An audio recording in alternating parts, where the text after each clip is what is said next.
The air in Willow Creek felt heavier that evening, thick with an unshakable malaise. A strange dusk settled over the quaint town, casting elongated shadows that seemed to stretch longer than their sources, reaching eagerly toward the faint whispers of winds. Martha had always considered herself balanced, grounded in the predictable rhythms of her life. Yet, stepping outside, a familiar unease prickled her senses. Something was amiss. The changes began subtly. A stark silence enveloped the fields where crickets usually chirped, a profound hush that blanketed the land with anxious expectancy. Martha often found solace in nature, yet now each rustle of leaves felt like a clandestine conversation she wasn't supposed to overhear. Dismissing it as a minor disturbance, she soon found the sensation deepening, filling her mind like cold fog. In the following nights, she awakened at erratic hours, drawn to an ethereal glow in the field beyond her backyard.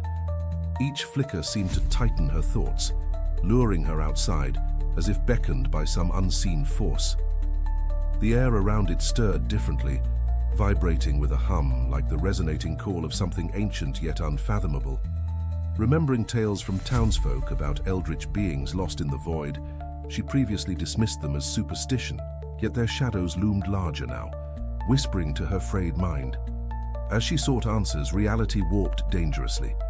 Friends turned into phantoms, their faces morphing into masks of worry and disbelief when she voiced her concerns. Each dismissal eroded her sanity, leaving a hollow shell burdened by paranoia. Loneliness gnawed at her.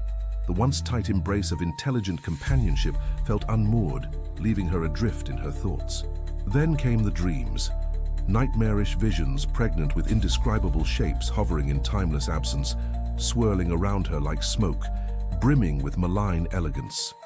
Strenuous tendrils grazed her skin, leaving sensations of emptiness that waking moments couldn't erase.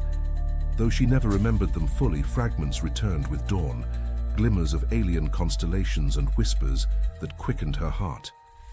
Finally, drawn by the voiceless call, she stood before the pulsing light one moonless night. It throbbed with a sentient rhythm, inviting her to step closer and breach the veil of reality.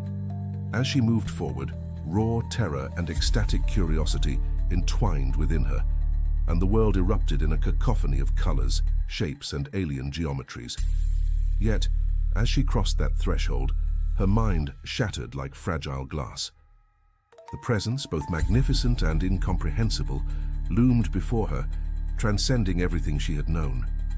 Was it a god, a monster, or something worse, an affirmation of her cosmic insignificance?